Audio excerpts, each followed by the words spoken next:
Friends, I am Dr. Atul Bhave. Under the lecture series of preparation for NetSet paper 1, that is general paper, today we are going to see about government and higher education.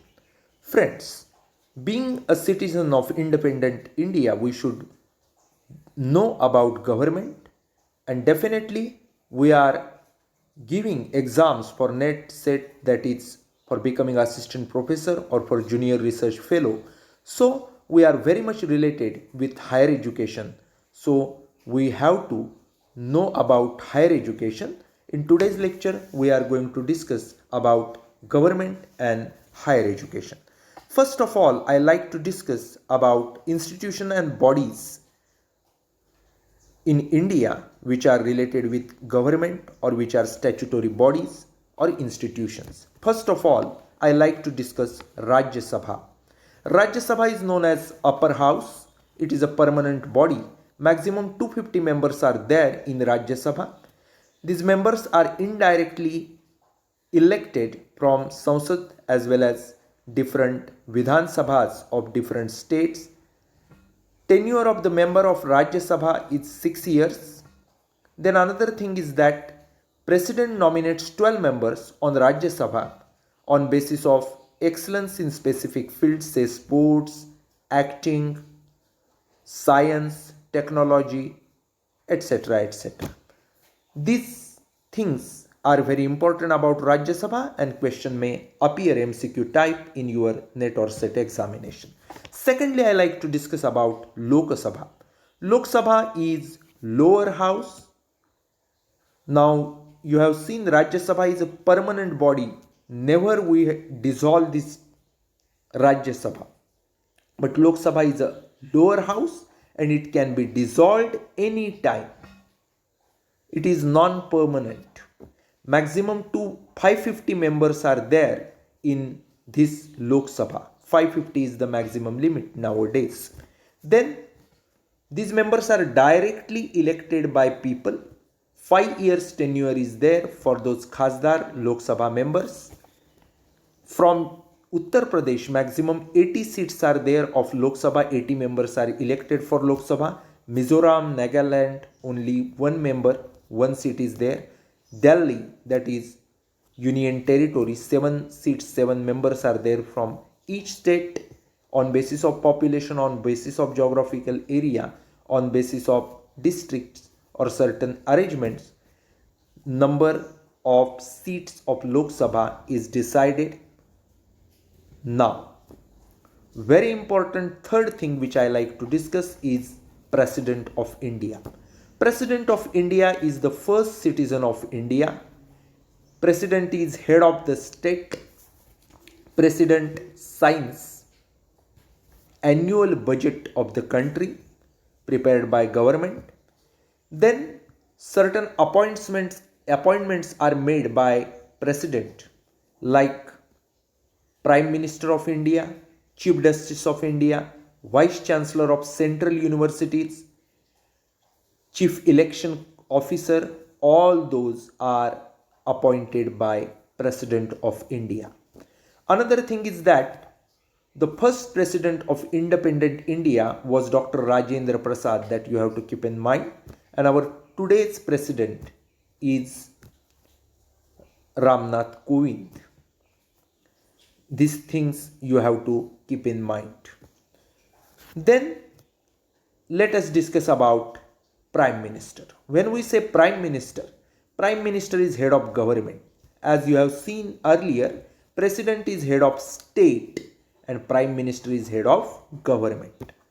Prime Minister is head of execution. He has to execute policies. Prime Minister represent country at international level. He is or she is head of Council of Ministers. Now keep in mind, Prime Minister conveys the things to President. No minister can convey directly things to President. He or she has to go through Prime Minister. Our first Prime Minister of independent India was Pandit Jawaharlal Nehru. Our present Prime Minister is, all of you know, Narendra Modi. Then our country was having one prime minister who was woman, Mrs. Indira Gandhi, all of you know, and one woman president was also there, name you are knowing, Mrs. Pratibha Patil. That things you should know about this president and prime minister. Let us go towards next part, that is fifth very important institute of the country, that is Supreme Court. Supreme Court judges are appointed by president. For appointing as a judge in the Supreme Court, that particular judge should have 5 years High Court judge experience. Then another thing is that 65 is the maximum retirement age for Supreme Court judge. What are the powers and roles of Supreme Court? First power is of writ jurisdiction. When fundamental rights of Indian citizens gets violated, that time writ jurisdiction right is there for Supreme Court. Another is Court of Appeal. When one of the parties in the case are not satisfied on High Court decision, they can go to Supreme Court for justice. Then the Supreme Court is acting as a body for solving disputes between two state governments.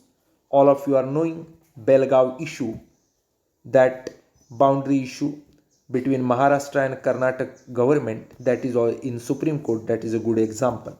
Then all of you know about PIL, public interest litigation. This is filed in Supreme Court. Then let us go towards next part, that is higher education bodies. When we say higher education bodies, there are different higher education bodies. Which are they? How are they? Questions are usually asked.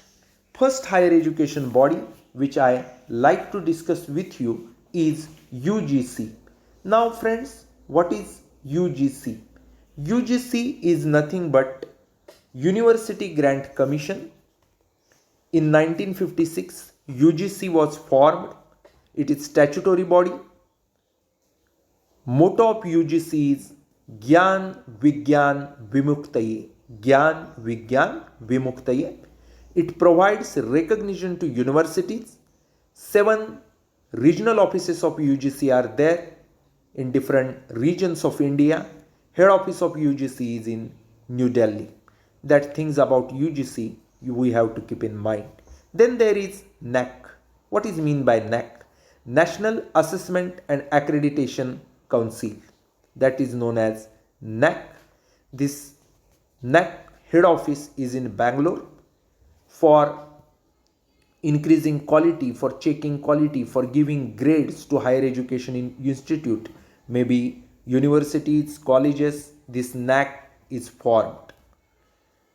By using 7 criteria, it is giving grade, that is based on CGPA. When we get A grade, that time we can apply for autonomy in modern periods. On NAC valuation, UGC sanctions certain grants to colleges and universities. Quality is mentioned by that grade. So NAC is very important. It uses 7 criteria. First criteria is related with academic flexibility, different courses. Second criteria is related with teaching learning evaluation. Third is related with research and consultancy. Fourth is related with infrastructure. Fifth criteria is related with different co-curricular, extracurricular activities. Sixth criteria is related with governance. Then seventh criteria is related with which best practices are used in campus, different activities, modern things like solar energy or green audit. All those things are there in seventh criteria. You can learn this in detail by going at NAC website. Then friends, I like to discuss third body, that is NAC. What is mean by NAC? NAC means National Advisory Council. It was formed in 1994 for higher education quality, increasing quality in higher education, bringing quality in higher education. Then I like to discuss NTA, National Testing Agency. Our NET exam is also conducted by NTA. So this is National Testing Agency conducting different exams in India. Then another body which I like to discuss is about universities. Four types of universities are there in India. First I like to discuss Central University, then State University, then Deemed University, and last but not the least very important, Meta University. What is Central University? Central University is the university which is formed by Parliament Act. State University is the university formed by State Act. Deemed University is the university which is deemed to be university. Private universities are also there which are approved by UGC. When we say deemed university, this deemed university is deemed to be university. Good higher education institutes who are giving high performance are deemed to be universities by section 3 of UGC Act 1996. Then I like to discuss about Meta University or virtual university. These Meta or virtual universities are universities at digital space under 12th plan. They are formed. These universities are free from physical boundaries. Sharing learning resources is the major objective. This is new innovation, these Meta universities. Another thing is that deemed universities, they can't affiliate colleges. When we discuss about these deemed universities, we have to keep in mind Central University, State University, they can affiliate colleges.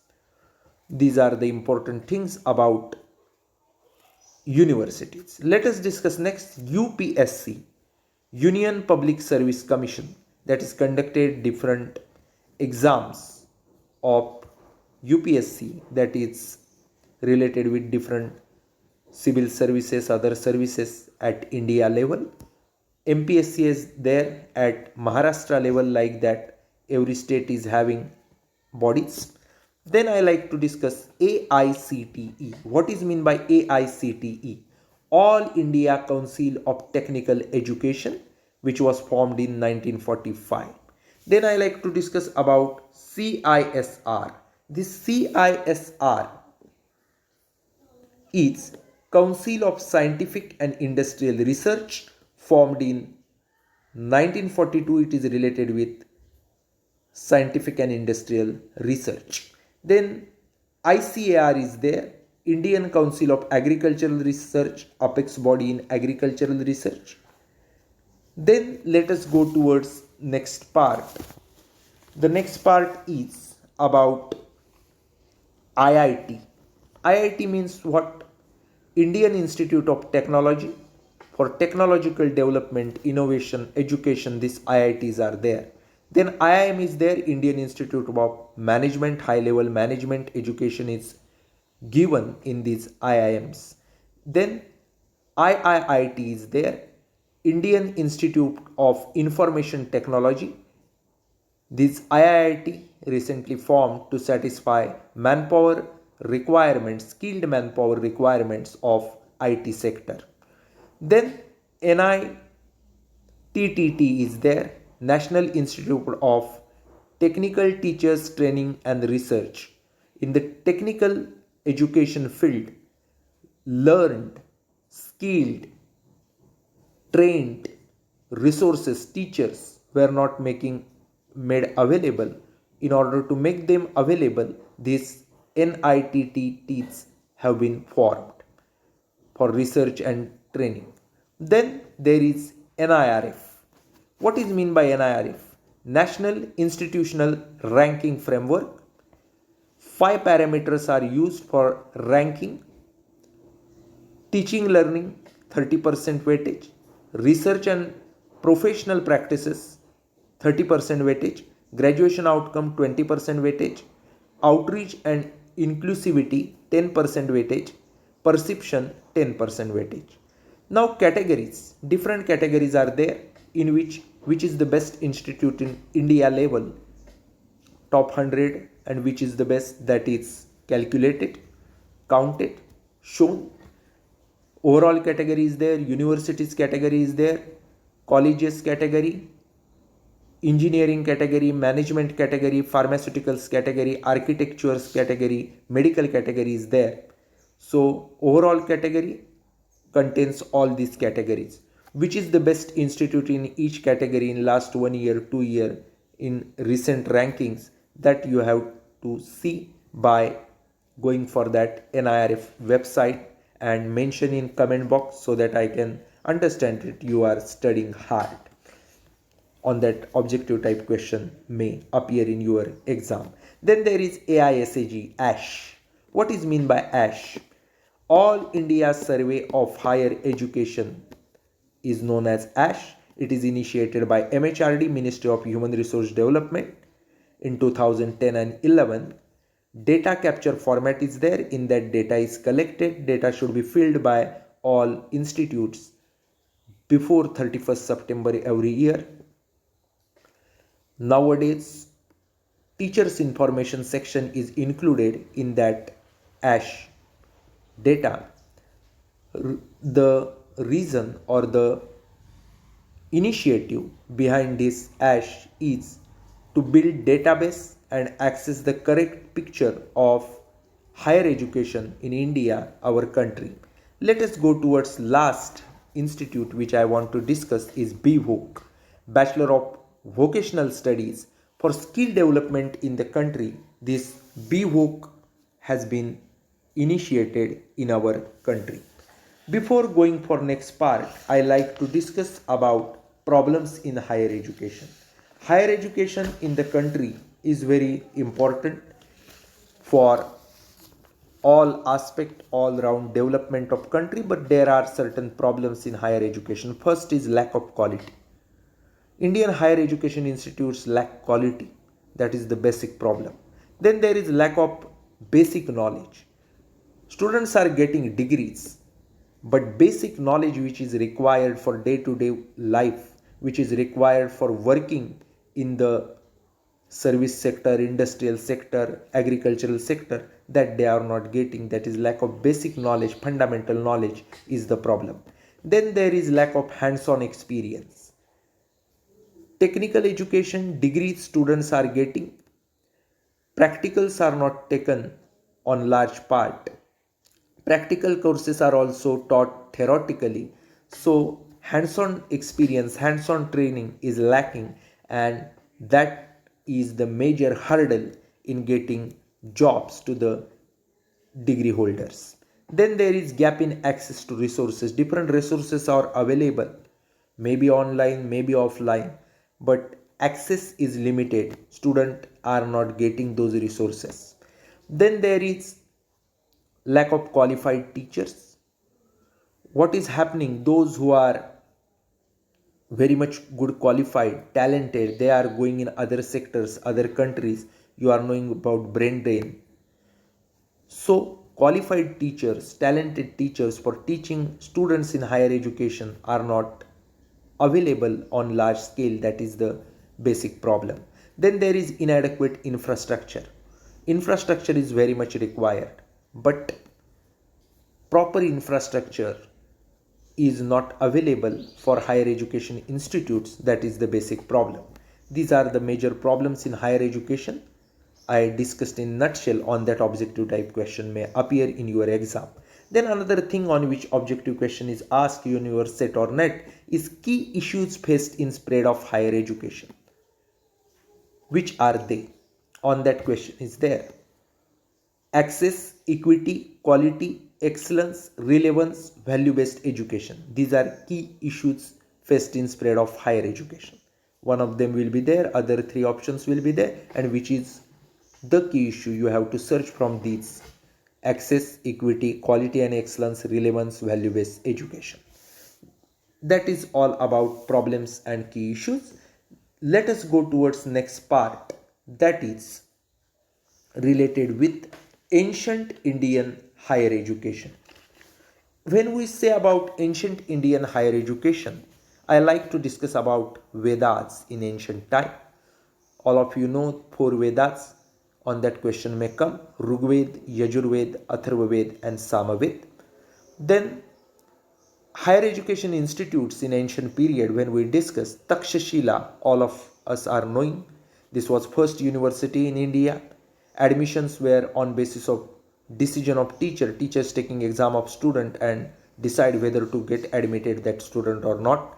Medical education was famous in this Takshashila, and minimum 16 years was the entry age for student in Takshashila University. Then Nalanda University in Bihar, this was first grade university. Minimum age of admission for student was 20 years, and logic faculty of this Nalanda University was famous. On these questions may appear. Then I will go to the next part, that is post independent developments in higher education. In nutshell, I discuss these post independent developments in higher education. First was Radhakrishnan Committee. Radhakrishnan Committee, also known as University Education Commission, which was formed in 1948-49. They gave report. What were their recommendations? Recommendations were about selection process, ceiling on number of working hours, inclusion of religious education in degrees, then medium of instruction should be regional languages with English. Then another recommendation was encouragement of women education, establishment of UGC. Now all of you know, on basis of this Radhakrishnan Committee recommendation, UGC was formed in 1956. Then this Radhakrishnan Commission recommended different things. It was first committee in independent India about higher education. Then another was Sampurnananda Committee in 1961. That committee recommended about emotional education. This Sampurnananda Committee recommended recognition of curriculum, co-curricular activities, minority language, educational tours, school uniforms. Then Kothari Commission from 1964 to 66, that was period of Kothari Commission. Education Commission, we can say to Kothari Commission, that was another name of them. They recommended common school system, free and compulsory education, academic freedom of teachers, 3 language formula, equal access to education, publication of textbook. That all were recommendation of this Kothari Commission. Then National Education Policy 1986, when we say this policy was very important for transformation of our Indian education. Then Anil Kakodkar Committee 2010, very recent, which recommended autonomy to the higher education institute which deemed fit. This Anil Kakodkar Committee also suggested measures for IITs for increasing their quality, greater excellence. Then I will discuss about New Education Policy 2020. Recently our Sansad, our government has approved this New Education Policy 2020. From the academic year 2022-23, this new education policy is going to be enforced, enacted. My special video on this new education policy is there. Link of that video I will share with you. You see that so that you can get idea about new education policy, because this is very recent, so question may appear on this new education policy. I like to discuss about next thing, that is fundamental rights. Now friends, what are the fundamental rights of Indian citizens and what are the duties of our Indian citizen. All of you are knowing about Constitution of India, and this Constitution of India has given certain fundamental rights to Indian citizen and enforce certain duties. Rights, when we say about fundamental rights, they are right to equality, right to freedom, right against exploitation, right to cultural and education, that is cultural and educational right, freedom of religion, and constitutional remedies. These are rights, fundamental rights. Then when we discuss about fundamental duties, which are they? Just Google it and write in comment box so that I can understand that you are really studying hard. Then about fundamental duties, certain things I like to discuss which appear in MCQs. Why these fundamental duties are there? The first thing is that fundamental duties are nothing but it is warning against anti-social activities. Secondly, fundamental duties are reminding different duties to citizens. Thirdly, fundamental duties promote discipline and commitment among the citizens so that fundamental rights of citizens are protected. These fundamental duties are non-enforceable. Government by making act make them enforceable. Then these are sanctionless duties like that is called on that MCQs may appear in your examination. I like to discuss now about new initiatives in the field of higher education. Which are they? First is GYAN. GYAN means what? GIAN, Global Initiative for Academic Network. This GYAN was for tapping talent pool of scientists, entrepreneurs, and expert talented people in different field. Then SAMVAY is there. SAMVAY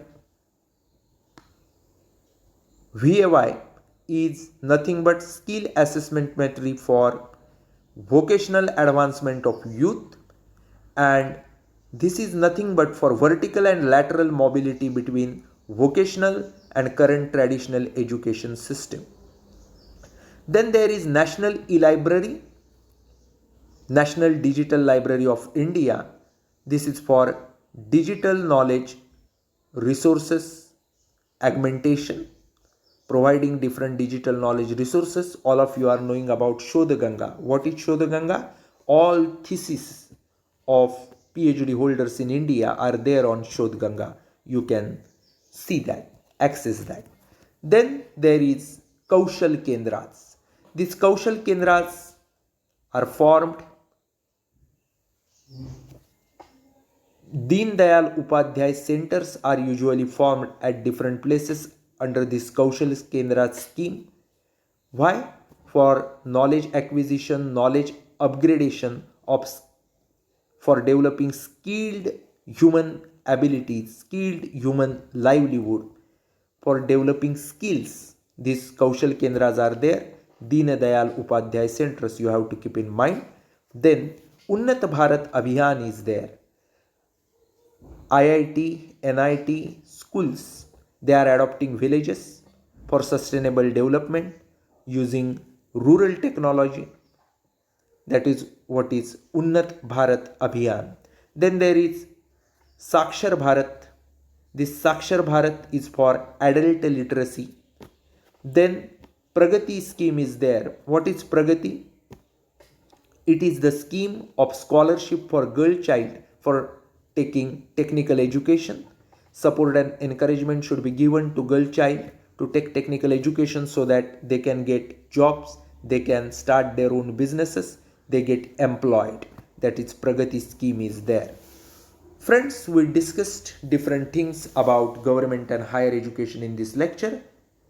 You have to just give me reply, your recommendations, your likes, your comments, and definitely to see 10 different lectures on 10 different topics in this general paper 1 for UGC NET set. Subscribe this YouTube channel to to get information about MCQ questions which I share on my WhatsApp group and Telegram group, subscribe my YouTube channel as well as go to those groups, join those groups. Links I have shared, and definitely be successful in your SET Next exam. Thank you. Bye bye.